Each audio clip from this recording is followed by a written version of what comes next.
ಅಶುಭ ಫಲಗಳಿರ್ತಕ್ಕಂಥ 4 ರಾಶಿಯವರು ಅವರು ಏನು ಮಾಡಬೇಕು, ಅದಕ್ಕೆ ಪರಿಹಾರ ಏನು, ಇದ್ರ ಬಗ್ಗೆ ಪ್ರಸನ್ನಾಚಾರ್ಯ ಕಟ್ಟಿಯವರು ಹೇಳ್ತಾರೆ.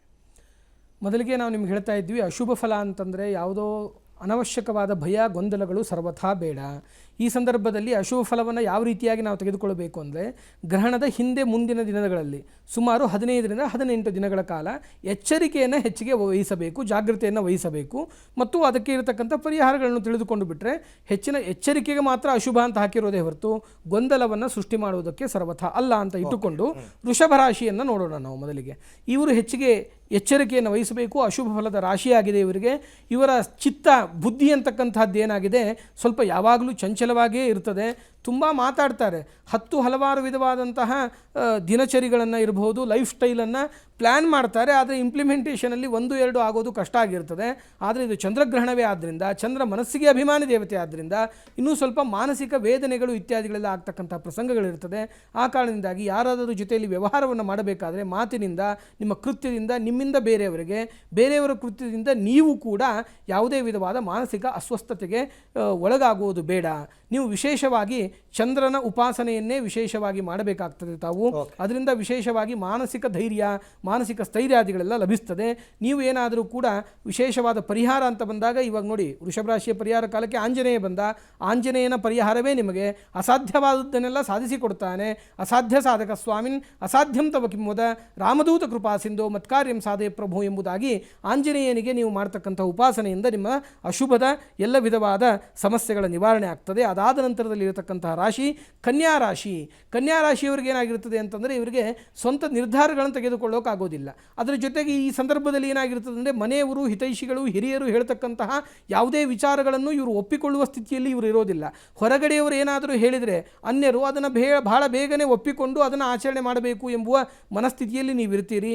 ಅವುಗಳಿಗೆ ಅವಕಾಶವನ್ನು ಕೊಡಬೇಡಿ. ಸ್ವಲ್ಪ ಸಮಯವನ್ನು ನೀವು ನಿಧಾನವಾಗಿದ್ದು ಮಾನಸಿಕವಾಗಿ ಮತ್ತು ಭೌತಿಕವಾಗಿ ಅನುಕೂಲಗಳಾದ 15 ದಿನಗಳ ನಂತರದಲ್ಲಿ, ಗ್ರಹಣ ಸಂಭವಿಸಿದ 15 ದಿನಗಳ ನಂತರದಲ್ಲಿ ಹೊಸ ವಿಚಾರಗಳನ್ನು ಮಾಡ್ತಕ್ಕಂಥದ್ರಿಂದ ಅನುಕೂಲ ಆಗುತ್ತೆ. ನಿಮಗೆ ಗ್ರಹಣ ಆಗಿ 15 ದಿನದ ನಂತರದಲ್ಲಿ ಸರಿಯಾದ ಆಚರಣೆಗಳನ್ನು ಮಾಡಿಕೊಂಡು ನೀವು ಶಿವನ ಆರಾಧನೆಯನ್ನು ಮಾಡಬೇಕು. ಶಿವನ ಆರಾಧನೆಯನ್ನು ಮಾಡೋದರಿಂದ ದಂಪತಿಗಳಲ್ಲಿರಬಹುದು, ಮತ್ತು ಉದ್ಯೋಗದಲ್ಲಿ ಕೊಲೀಗ್ಸ್ ಅಂತ ಏನು ಕರಿತೀವಿ ನಾವು, ಮತ್ತು ಎಲ್ಲಾದರೂ ನಾವು ಸಮೂಹ ಕಟ್ಟಡಗಳಿದ್ದಾಗ ನೈಬರ್ಸ್ ಮಧ್ಯದಲ್ಲಿರತಕ್ಕಂಥ ಎಲ್ಲ ವಿಧವಾದ ಸಮಸ್ಯೆಗಳ ಪರಿಹಾರ ಅಂತಕ್ಕಂಥದ್ದಾಗಿ ಮುಂದಿನ ದಿನಗಳಲ್ಲಿ ನಿಮಗೆ ವಿಶೇಷವಾದಂತಹ ಅನುಕೂಲತೆಗಳಾಗುತ್ತೆ. ನೀವು ಶಿವನ ಆರಾಧನೆಯನ್ನು ಮಾಡಿ. ಇನ್ನು 3ನೇ ರಾಶಿ ಬಂದು ಮಕರ ರಾಶಿ ಅಂತ ನಾವು ವಿಶೇಷವಾಗಿ ಕರಿತೇವೆ. ಆ ಮಕರ ರಾಶಿಯವರೆಗೂ ಕೂಡ ಏನಾಗಿದೆ ಅಂತಂದರೆ, ಎಲ್ಲ ವಿಧವಾದಂತಹ ಕಾರ್ಯಗಳಲ್ಲಿ ಈಗಾಗಲೇ ಜಟಿಲತೆ ಅಂತಕ್ಕಂಥದ್ದು ಕೆಲವೊಂದಿಷ್ಟು ಪ್ರಸಂಗಗಳಿಂದ ಬಂದು ಕೂಳ್ತಿದೆ. ಯಾವ ಕೆಲಸಗಳು ಆಗ್ತಾ ಇಲ್ಲ, ಕೋರ್ಟು ಕಚೇರಿಗೆ ಸಂಬಂಧಪಟ್ಟದ್ದಿರ್ಬೋದು, ಆಸ್ತಿ ಪಾಸ್ತಿ ವ್ಯಾಜ್ಯಗಳಿರ್ಬೋದು, ವೈಯಕ್ತಿಕ ಮಾತುಕತೆಯಲ್ಲಿ ಮುಂದುವರಿತಕ್ಕಂಥದ್ದಿರ್ಬೋದು, ಇವೆಲ್ಲವಳಿಗೂ ಕೂಡ ಅನಾನುಕೂಲತೆಗಳು ಖಚಿತವಾಗಿ ಈ ಸಂದರ್ಭದಲ್ಲಿ ಆಗ್ತದೆ. ಇಲ್ಲೆಲ್ಲ ನಾವು ಪ್ರಾರಂಭದಲ್ಲೇ ಹಾಕಿದ್ದಾರೆ, ಏನಂದರೆ ಭೂಮಿಯ ಕ್ರಯ ಮತ್ತು ವಿಕ್ರಿಯ, ನಾವು ಮಾರುವುದಿರಬಹುದು ಮತ್ತು ತೆಗೆದುಕೊಳ್ಳುವುದಿರಬಹುದು, ಇವುಗಳಿಗೆ ನಿಷೇಧವನ್ನು ಇಲ್ಲಿ ಹೇಳಲಾಗಿದೆ. ಅವುಗಳನ್ನು ನೀವು ಆಚರಣೆ ಮಾಡಿದರೆ ಸಾಕು. ನೀವು ವಿಶೇಷವಾಗಿ ಮಾಡಬೇಕಾಗಿರತಕ್ಕಂಥದ್ದು, ಮಕರ ರಾಶಿಯವರು ಲಕ್ಷ್ಮೀ ನರಸಿಂಹಸ್ವಾಮಿಯ ಒಂದು ಧ್ಯಾನ ಚಿಂತನೆಯನ್ನು ಮಾಡ್ತಕ್ಕಂಥದ್ರಿಂದ, ಲಕ್ಷ್ಮೀ ನರಸಿಂಹಸ್ವಾಮಿಗೆ ಸಂಬಂಧಪಟ್ಟಂತಹ ಸೇವೆಗಳನ್ನು ಮಾಡ್ತಕ್ಕಂಥದ್ರಿಂದ ವಿಶೇಷವಾಗಿ ಅನುಕೂಲ ಆಗುತ್ತೆ. ಇನ್ನು ಮುಖ್ಯವಾಗಿರತಕ್ಕಂತಹ ರಾಶಿ ಅಶುಭದಲ್ಲಿ ಅತಿ ಎಚ್ಚರಿಕೆ ವಹಿಸಬೇಕಾಗಿರೋದು, ಈ ಗ್ರಹಣ ಸಂಭವಿಸ್ತಾ ಇರತಕ್ಕಂಥದ್ದು ಪೂರ್ವ ಫಾಲ್ಗುಣಿ ನಕ್ಷತ್ರ, ಪುಬ್ಬ ನಕ್ಷತ್ರ ಅಂತ ಕರೀತಾರೆ. ಇದಕ್ಕೆ ಪೂರ್ವ ಅಂತ ಕೂಡ ಕರೀತಾರೆ ಮತ್ತು ಪೂರ್ವ ಫಾಲ್ಗುಣಿ ಅಂತ ಕೂಡ ಕರೀತಾರೆ. ಒಂದೊಂದು ಜನಕ್ಕೆ ಒಂದೊಂದು ದೇಶದಲ್ಲಿ ಒಂದೊಂದು ಹೆಸರುಗಳಿರ್ತದೆ. ಈ ನಕ್ಷತ್ರದ ಸಿಂಹ ರಾಶಿಯಲ್ಲಿ ಗ್ರಹಣ ಸಂಭವಿಸ್ತಾ ಇರೋದ್ರಿಂದ, ಸಿಂಹರಾಶಿ ಸಿಂಹಲಗ್ನದಲ್ಲೇ ಗ್ರಹಣ ಸಂಭವಿಸ್ತಾ ಇರೋದ್ರಿಂದ ಏನಾಗ್ತಾ ಇದೆ ಅಂದರೆ, ನೀವು ಅತ್ಯಂತ ಜಾಗೃತೆಯನ್ನು ವಹಿಸಬೇಕು. ಹೊಸ ಕಮಿಟ್ಮೆಂಟ್ಗಳನ್ನು ಯಾರಿಗೂ ಕೂಡ ವಿಶೇಷವಾಗಿ ಕೊಡಬೇಡಿ. ಹೊಸ ವಸ್ತುಗಳ ಖರೀದಿ, ಇಲ್ಲಿ ಹೇಳಿದ್ವಲ್ಲ ನಾವು, ವಾಹನಗಳ ಖರೀದಿ ಇರಬಹುದು, ಮತ್ತು ಮನೆಯಲ್ಲಿ ನಡೀತಕ್ಕಂತಹ ಶುಭ ಕಾರ್ಯಗಳ ಬಗ್ಗೆ ಏನಾದರೂ ನಾವು ನಿರ್ಧಾರ ಮಾಡಿಬಿಡಬೇಕು. ಮನೆಯಲ್ಲಿ ಒಂದು ಮದುವೆ ಇದೆ, ಇವಾಗಲೇ ಹೋಗಿ ಮಾಡಿ ಬಂದ್ಬೇಡ ಅಂದರೆ ನಮಗೆ ಎಲ್ಲವೂ ಕೂಡ ಅತ್ಯಂತ ತಳಮಳ ಆಗ್ತಾ ಇರ್ತದೆ. ಒಳಗಡೆಗೆ ಏನಾದರೂ ಬೇಗ ಮಾಡಿಬಿಡ್ಬೇಕು, ಬೇಗ ಆಗಿಬಿಡ್ಬೇಕು, ಕೆಲಸಗಳು ಫಾಸ್ಟಾಗಿ ಆಗಬೇಕು, ಚಿಟಿಕೆ ಹೊಡೆಯಷ್ಟರಲ್ಲಿ ಆಗಬೇಕು ಅನ್ನೋ ಒಂದು ಸ್ವಭಾವದಲ್ಲಿ ನೀವು ಇರ್ತೀರಿ. ಈ ತರಹದ ಒಂದು ಉದ್ವೇಗವನ್ನು ಸ್ವಲ್ಪ ಕಡಿಮೆ ಮಾಡಿಕೊಂಡು ಶಾಂತವಾಗಿದ್ದು, ನೀವು ಕೂಡ ವಿಶೇಷವಾಗಿ ಮಾಡಬೇಕಾಗಿರೋದು ದುರ್ಗಾ ಉಪಾಸನೆಯನ್ನು ಮಾಡ್ತಕ್ಕಂಥದ್ರಿಂದ, ದುರ್ಗಾ ಬಂದು ಅಜ್ಞಾನವನ್ನು ನಿವಾರಣೆ ಮಾಡ್ತಾಳೆ. ಕೆಲವೊಂದಿಷ್ಟು ಅಜ್ಞಾನಗಳ ನಿವಾರಣೆ ಆದರೆ ನಿಮಗೆ ವಿಶೇಷವಾದಂತಹ ಅನುಕೂಲತೆಗಳು ಖಚಿತವಾಗಿ ಆಗುತ್ತೆ. ಭಯ ಪಡುವ ಅವಶ್ಯಕತೆ ಇಲ್ಲ. ಕೊನೆಗೆ ಹೇಳಿದ ವೃಷಭ, ಸಿಂಹ, ಕನ್ಯಾ, ಮಕರ ರಾಶಿಯವರು ದೂರದ ಪ್ರಯಾಣವನ್ನು ಮಾಡದೇನೆ ಗ್ರಹಣ ಕಾಲದಲ್ಲಿ ಮನೆಯಲ್ಲೇ ಇದ್ದು ಹತ್ತಿರದ ಸರೋವರಗಳಲ್ಲಿ ಸ್ನಾನಾದಿಗಳ ಪೂಜೆಗಳ ಆಚರಣೆಯನ್ನು ಮಾಡಿಕೊಂಡು ವಿಶೇಷವಾದ ಲಾಭ ಪಡೆಯಬಹುದು.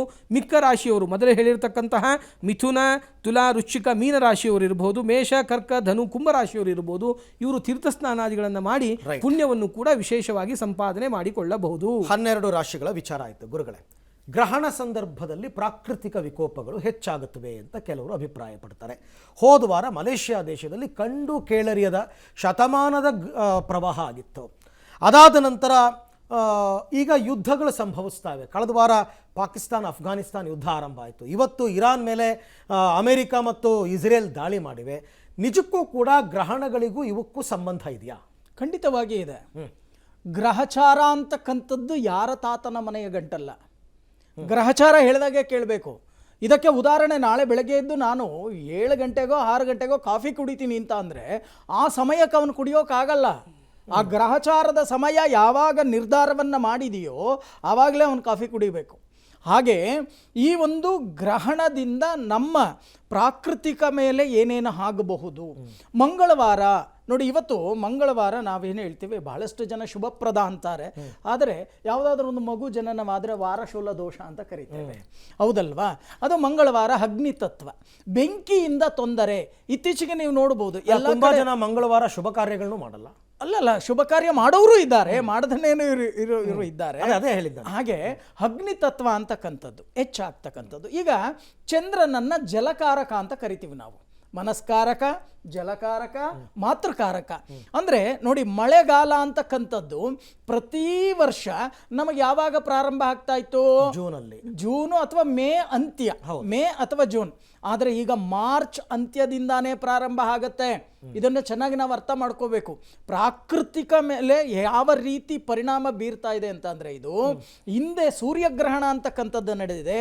ನಾನು ಹಿಂದೆ ಈ ವರ್ಷ ಭವಿಷ್ಯದಲ್ಲಿ ಇದೇ ಒಂದು ವೇದಿಕೆಯಲ್ಲಿ ವರ್ಷ ಭವಿಷ್ಯದಲ್ಲಿ ನಾನು ಹೇಳಿದ್ದೇನೆ, 15 ದಿನಗಳಲ್ಲಿ ಒಂದು ಸೂರ್ಯಗ್ರಹಣ ಮತ್ತೊಂದು ಚಂದ್ರಗ್ರಹಣ ಅಂತಕ್ಕಂಥದ್ದಾದರೆ ಏಕಪಕ್ಷದಲ್ಲಿ, ಅಂದರೆ 15 ದಿನದಲ್ಲೇ ನೋಡಿ, ಒಂದು ಅಮಾವಾಸ್ಯೆ, ಇಂದಿನ ಅಮಾವಾಸ್ಯೆಯ ದಿನ ಸೂರ್ಯಗ್ರಹಣ ಅಂತಕ್ಕಂಥದ್ದು ನಡೀತು.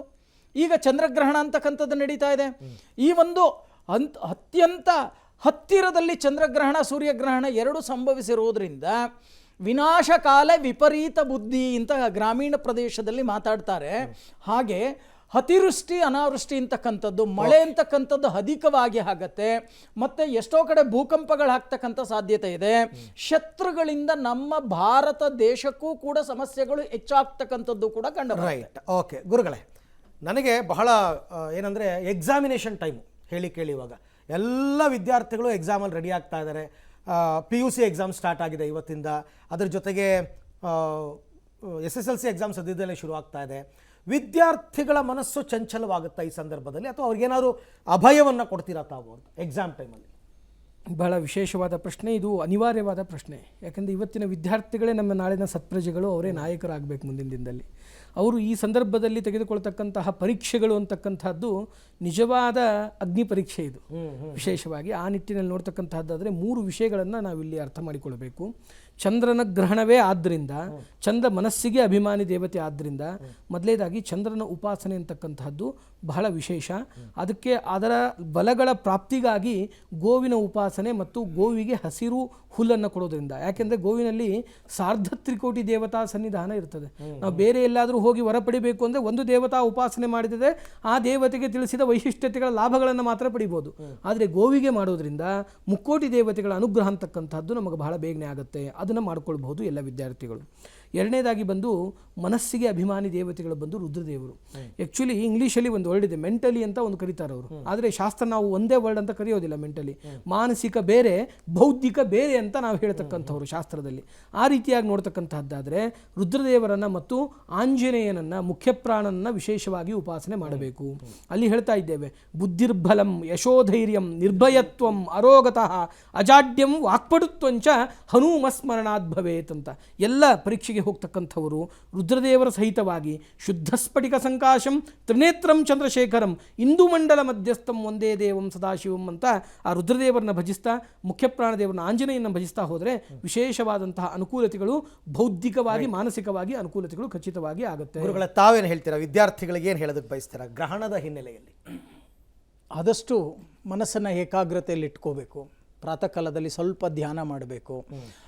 ಮತ್ತು ಸೋಂಬೇರಿತನವನ್ನು ಬಿಡಬೇಕು. ಪ್ರಾತಃ ಕಾಲದಲ್ಲಿ ಎದ್ದು ಅಭ್ಯಾಸವನ್ನು ಮಾಡಬೇಕು. ಯಾಕೆಂದರೆ ವಿದ್ಯೆ ಯಾರ ತಾತನ ಗಂಟಲ್ಲ. ಯಾರೂ ಕೂಡ ಕಿತ್ಕೊಂಡು ಹೋಗೋಕ್ಕಾಗಲ್ಲ. ಹಣವನ್ನು ಕಿತ್ಕೊಂಡು ಹೋಗ್ಬೋದು, ಈ ವಿದ್ಯೆಯನ್ನು ಕಿತ್ಕೊಂಡು ಹೋಗೋಕ್ಕಾಗಲ್ಲ. ಆದರೆ ಬಹಳಷ್ಟು ರಾಶಿಗಳಿಗೆ ನಾವು ಏನೇನು ಹೇಳಿದ್ವು, ಶುಭ ಅಶುಭ ಇದೆಲ್ಲ ಬಹಳಷ್ಟು ಜನ ಶಾಂತಿ ಮಾಡಬೇಕು, ಹಾಗೆ ಮಾಡಬೇಕು, ಹೀಗೆ ಮಾಡಬೇಕು. ನೋಡಿ, ಒಂದೇ ಒಂದು ಶ್ಲೋಕ, ಒಂದು 6 ಲೈನ್ ಶ್ಲೋಕ ಇದೆ. ಆ ಶ್ಲೋಕವನ್ನು ಗ್ರಹಣ ಕಾಲದಲ್ಲಿ ದೋಷ ಇರತಕ್ಕಂಥವರು ಅದನ್ನು ಹೇಳಿಕೊಂಡು ಮಾರನೇ ದಿನ ಸೂರ್ಯ ಉದಯ ಆದ ನಂತರ ಶಿವನ ದೇವಾಲಯಕ್ಕೋ ಆಂಜನೇಯನ ದೇವಾಲಯಕ್ಕೋ ಸ್ವಲ್ಪ ಉದ್ದಿನ ಬೇಳೆ, ಅಕ್ಕಿ, ಬಿಳಿ ವಸ್ತ್ರ ಇದನ್ನು ತಗೊಂಡೋಗಿ ಕೃಷ್ಣಾರ್ಪಣವನ್ನು ಮಾಡಿ ದಾನವಾಗಿ ಕೊಟ್ಟು ನಮಸ್ಕಾರವನ್ನು ಮಾಡ್ತಕ್ಕಂಥದ್ದು. ವಿದ್ಯಾರ್ಥಿಗಳು ಆದಷ್ಟು ಏಕಾಗ್ರತೆಯನ್ನು ಇಟ್ಕೊಳ್ತಕ್ಕಂಥ ಕೆಲಸವನ್ನು ಮಾಡಬೇಕು. ಧೃತಿಗೆಡ್ತಕ್ಕಂಥದ್ದು ಬೇಡ. ಅಯ್ಯೋ ನನಗೇನೋ ದೋಷ ಇದೆಯಂತೆ, ನಾನೇನೋ ಎಕ್ಸಾಮಲ್ಲಿ ಪಾಸ್ ಮಾಡ್ತೀನೋ ಇಲ್ವೋ, ಹಾಗೆ ಹೀಗೆ ಅಂತ ಭಾಳಷ್ಟು ಮನಸ್ಸು ಕೆಡಿಸ್ಕೊಳ್ತಕ್ಕಂಥ ಮಕ್ಕಳು ಭಾಳಷ್ಟು ಜನ ಇದ್ದಾರೆ. ನಮ್ಮ ಇವ್ರು ಹೇಳಿದಾಗೆ ಮುಂದಿನ ಪ್ರಜೆಗಳೇ ಅವರು, ಈ ದೇಶವನ್ನು ಆಳ್ತಕ್ಕಂಥವರವರು. ಏಕಾಗ್ರತೆಯಲ್ಲಿ ಇಟ್ಕೊಂಡು ಆ ಪರೀಕ್ಷಾ ಸಮಯದಲ್ಲಿ ಸದುಪಯೋಗವನ್ನು ಪಡಿಸ್ಕೊಂಡು ಅಧ್ಯಯನವನ್ನು ನಡೆಸಿ ಒಳ್ಳೆಯ ಪ್ರಶ್ನೆಗೆ ಒಳ್ಳೆಯ ಉತ್ತರವನ್ನು ಕೊಟ್ಟು ಒಳ್ಳೆಯ ಅಂಕವನ್ನು ಗಳಿಸಬಹುದು. ಆದರೆ ಏಕಾಗ್ರತೆ ಇಟ್ಕೊಂಡಾಗ ಮಾತ್ರ. ಓಕೆ, ನನಗೊಬ್ಬರು ಪ್ರಶ್ನೆ ಕೇಳಿದ್ರು. ಏನಂದರೆ, ಫಾಲ್ಗುಣ ಮಾಸ ಹುಣ್ಣಿಮೆ ದಿನ ನಮ್ಮ ತಂದೆಯವರು ತೀರು ಹೋದರು, ನಾನು ಅವತ್ತು ವೈದಿಕ ಮಾಡಬೇಕು, ಹೇಗೆ ಮಾಡಬೇಕು, ಮಾಡಬೇಕಾ ಬೇಡವಾ ಅನ್ನುವಂಥ ಒಂದು ಪ್ರಶ್ನೆಯನ್ನು ಹಾಕಿದ್ರು. ತಾವೇನು? ಬಹಳ ವಿಶಿಷ್ಟವಾದ ಪ್ರಶ್ನೆ ಇದು. ಹಲವಾರು ಜನಕ್ಕೆ ಇದು ಇರ್ತದೆ. ನಿಮ್ಗೊಬ್ಬರು ಕೇಳಿರ್ಬೋದು, ಬೇರೆಯವ್ರಿಗೆಲ್ಲ ಈ ಸಂದಿಗ್ಧತೆ ಇದೆ. ಈ ಪಿತೃಕಾರ್ಯವನ್ನು ಮಾಡ್ತಕ್ಕಂಥದ್ದು ಇಷ್ಟು ಸೂಕ್ತವಾದ ರೀತಿಯಲ್ಲಿ ಮಾಡೋದಾದರೆ ಸಂಜೆ ಗ್ರಹಣದ ಮೋಕ್ಷದ ಕಾಲ ಬಂದು 6:47 ಕಾಲ ಇದೆ. ಆ 6:47 ಮನೆಯಲ್ಲೇ ಮಾಡುವುದಾದರೂ ಕೂಡ ವಿಶಿಷ್ಟವಾಗಿ ಮಾಡಿಕೊಳ್ಬಹುದು. ಎಲ್ಲ ಮಠ ಮಂದಿರಗಳಿಗೆ ಅಲ್ಲ, ಅದಾದ ನಂತರ ಗ್ರಹಣ ಮೋಕ್ಷ ಆದ ನಂತರದಲ್ಲಿ ಎಲ್ಲ ಸಿದ್ಧತೆಗಳನ್ನು ಮಾಡಿ ಇಟ್ಟುಕೊಂಡು ಆ ಗ್ರಹಣದ ನಂತರದಲ್ಲಿಯೇ ಪಿತೃಕಾರ್ಯವನ್ನು ಮಾಡಬೇಕೇ ಹೊರತು ಗ್ರಹಣ ಬಂದಿದೆ ಅಂತ 2ನೇ ತಾರೀಕು ಮಾಡೋದು ಅಥವಾ ಗ್ರಹಣ ಬಂದ್ಬಿಟ್ಟಿದೆ ಸಾಯಂಕಾಲ ಲೇಟ್ ಆಗಿದೆ ಅಂದ್ಕೊಂಡು 4ನೇ ತಾರೀಕು ಮಾಡೋದು ಸರ್ವಥಾ ಅಲ್ಲ. ಗ್ರಹಣದ ಮೋಕ್ಷದ ನಂತರದಲ್ಲಿ ಅವಶ್ಯವಾಗಿ ಆ ಪಿತೃಕಾರ್ಯವನ್ನು ಆಚರಣೆ ಮಾಡಬೇಕು. ಬಟ್ ಸಮಯ ಸೂಕ್ತ ಸಮಯ ಅಂತೀರ ಅದನ್ನ? ಗ್ರಹಣಾದಿಗಳು ಬಂದಾಗ ಇದು ಅಪವಾದ ಅಂತ ಕರಿತೇವೆ ನಾವು. ಆ ಗ್ರಹಣಾದಿಗಳು ಬಂದಾಗ ಈ ಕಾಲಗಳಲ್ಲಿ ಶ್ರಾದ್ದವನ್ನ ಮಾಡೋದಕ್ಕೆ ಶಾಸ್ತ್ರ ಸಮ್ಮತಿಸಿದೆ, ಹಾಗೆ ಮಾಡಬೇಕು ಅನ್ನೋದು ಶಾಸ್ತ್ರದ ಅಭಿಪ್ರಾಯ. ರೈಟ್ ಗುರುಗಳೇ, ಇಬ್ಬರು ಸಾಕಷ್ಟು ವಿಚಾರ ತಿಳಿಸಿಕೊಟ್ರೆ ಗ್ರಹಣದ ಬಗ್ಗೆ. ಧನ್ಯವಾದ ಗುರುಗಳೇ ತಮಗೆ. ತಮಗೆ ಕೂಡ ಧನ್ಯವಾದ. ನಾನು ಆರಂಭದಲ್ಲಿ ಒಂದು ಮಾತನ್ನು ಹೇಳಿದೆ. ಗ್ರಹಣ ಆಸ್ತಿಕರು, ಆಸ್ಥೆ ಇರುವವರು, ನಂಬುವವರು, ಇಲ್ಲ ನಾನು ಇನ್ನು ಮುಂದಕ್ಕಾದರೂ ಆಚರಣೆ ಮಾಡಬೇಕು ಅಂತ ಅಂದ್ಕೊಳ್ತಕ್ಕಂಥವ್ರು, ಅವರಿಗೆ ಕೊಟ್ಟಂತಹ ಕೆಲವೊಂದು ಮಾಹಿತಿ. ಯಾರೂ ಕೂಡ ಧೃತಿಗೆಡುವಂಥದ್ದು, ಭಯಪಡುವಂಥದ್ದು ಬೇಡ. ಗ್ರಹಗತಿಗಳು ನೆಟ್ಟಿಗಿದ್ರೆ ಎಲ್ಲವೂ ಚೆನ್ನಾಗಿರುತ್ತೆ. ದೇವರ ಸ್ಮರಣೆ ಒಂದೇ ಇದೆಲ್ಲದಕ್ಕೂ ಕೂಡ ಪರಿಹಾರ ಅಂತ ಹೇಳ್ತಾ